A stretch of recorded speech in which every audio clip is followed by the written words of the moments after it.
ជំរាបសួរបងប្អូនអរគ្នានៅក្នុងបណ្ដាញសង្គម YouTube មកជួបជាមួយនឹងខ្ញុំបាទម្ដងទៀតហើយវ៉ាន់អូដាយបាទបងប្អូនបែកខ្ញុំយូរសុខសប្បាយអត់បងប្អូនហើយមាននឹកខ្ញុំទេបាទខ្ញុំអត់បានធ្វើវីដេអូថ្មីទេដោយសារតែមានកិច្ចការរវល់ហើយឆ្លៀតពេលអត់បានអញ្ចឹងក៏អត់បានធ្វើវីដេអូជូនបងប្អូនទេថ្ងៃនេះខ្ញុំមកចេញវីដេអូថ្មីមួយនិយាយអំពី Google Gemini ទៀតហើយតាក់ទិនទៅនឹងមុខងារថ្មីមួយមានឈ្មោះថា Gemini Live មុខងារនេះបងប្អូនអាចសន្ទនាជាលក្ខណៈជាសំឡេងជាមួយនឹង Google Gemini ប៉ុន្តែមិនមែនសន្ទនាដូច Google Assistant និយាយចុចនេះដូចរូប microphone និយាយចុះឡើងចេះទេនេះជំនួយឧទាហរណ៍ Microphone. Hello Gemini. Just a sec. Hello. It's nice to connect with you. How can I assist you today?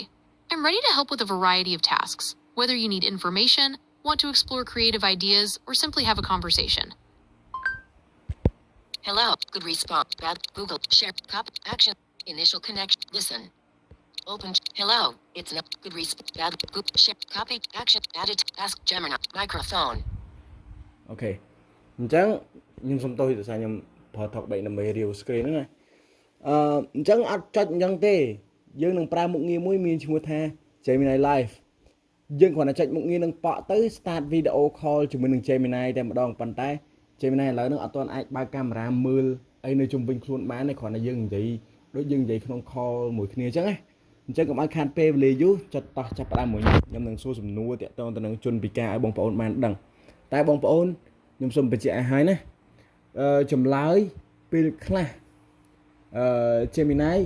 ឆ្លើយមកកាន់យើងគឺមិនទាន់ត្រឹមត្រូវល្អឥតខ្ចោះទេត្រូវការកែតម្រូវបងប្អូនឃើញមានប៊ូតុងនេះ good response good response bad response នេះដើម្បីឲ្យយើងឲ្យ feedback ទៅ Google អូថាយើងសួរសំណួរណាមួយស្រាប់តែគាត់ឆ្លើយមិនត្រឹមត្រូវបងប្អូនអាច rate លើប៊ូតុង2នេះបានតោះឥឡូវកុំឲ្យខាតពេលវេលាយូរចាប់ផ្ដើមមកខ្ញុំ Initial connection and initial connection. 26. Stop. Pop. Set. Drop. Collapse. Open Gemini Live. Window. Hello Gemini, can you introduce yourself?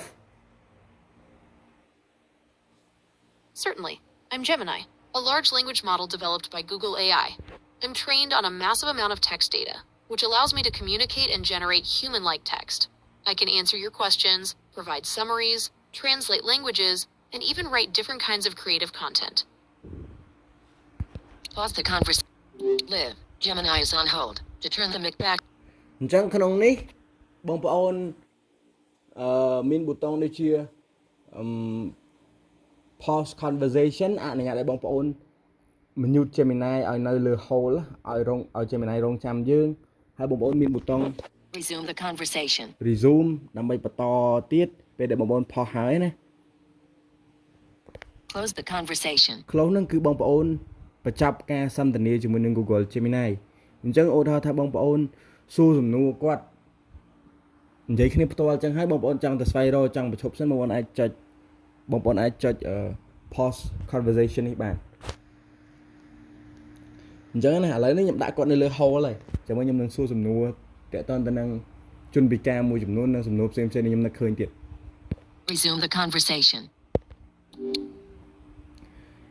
Yes Gemini can you tell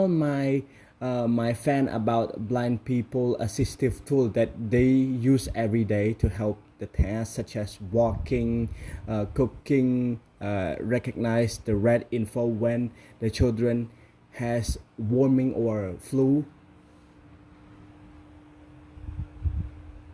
Okay, I understand. You'd like me to tell your fans about assistive tools that blind people use daily for tasks like walking, cooking, and recognizing when a child has a fever or the flu. Is that right? Yes, go ahead and tell all of them. All right, let's talk about some incredible assistive tools that help blind individuals thrive in their daily lives. First off, there's the classic white cane. It's a simple yet powerful tool that helps with navigation. By tapping or sweeping the cane, people can detect obstacles and changes in the ground, making independent travel much safer. There are also canes with electronic sensors that vibrate when they detect objects. Some even use ultrasonic waves to map out the surroundings. For cooking, there are talking kitchen scales, measuring cups with braille markings, and even voice-controlled appliances. These tools help blind individuals prepare meals safely and accurately. Finally, there are talking thermometers that announce the temperature allowed, making it easy to monitor a child's fever. There are also apps that can identify medications by their shape and color, which is really helpful for managing health. These are just a few examples, but there's a whole world of assistive technology out there that's constantly evolving to make life easier for blind individuals. Pause the conversation. Live. Gemini is on hold. To turn the mic back on, tap continue, continue, end. អូខេអញ្ចឹងខ្ញុំសូមធ្វើការសម្រាយ Google Gemini បានបកស្រាយចម្លើយទាំងអស់នេះគឺត្រូវទាំង3ចម្លើយតែម្ដងអញ្ចឹងខ្ញុំនឹងបកស្រាយចម្លើយទី1គឺគេប្រាប់ថាជនពិការភ្នែកទាំងស្រុងមានឧបករណ៍អាចជំនួយការដើររបស់ជនពិការកុំឲ្យបុកប៉ះគឺមានឈើច្រត់សម្រាប់ជួយវាទៅនេះឧទាហរណ៍ខ្ញុំដើរអញ្ចឹងតែខ្ញុំបុកតួណាហ្នឹងខ្លួនខ្ញុំអត់បុកទេតែឈើច្រត់ជួយរាំងឧបសគ្គជួយការពារខ្ញុំឧបសគ្គជួយការពារឧបសគ្គកុំឲ្យខ្ញុំដើរប៉ះដើរបុកណាហ្នឹងហើយអាហ្នឹងគឺឈើច្រត់ជួយ protect ខ្លួនអ្នកពិការបានបាទហើយទី2សម្រាប់ការចម្អិនគឺជនពិការមានដូចជា talking scale ហ្នឹងដូចជាអញ្ជិញឯងបងប្អូន scale ហ្នឹងណាបើខ្ញុំអត់ខុសទេណាបងប្អូនអាចមើលអក្សរលើនេះបាន talking scale នេះ scale នេះខ្ញុំ spell Gemini is on hold. Resume the conversation. អូ spell កើតទេតើចេញក្រៅ spell អត់កើតទេវាស្រ័យអញ្ចឹងមានឧបករណ៍ហ្នឹងសម្រាប់ថ្លឹងម្ហូបហើយនឹងធ្វើការនិយាយប្រាប់ជាសំឡេងថាម្ហូបហ្នឹងចំនួនប្រមាណគីឡូបន្លែត្រីសាច់អីចឹងទៅណាហើយទី3គឺមានឧបករណ៍វាស់កម្ដៅសម្រាប់ជនពិការដើម្បីឲ្យជនពិការវាស់កម្ដៅនៅពេលដែល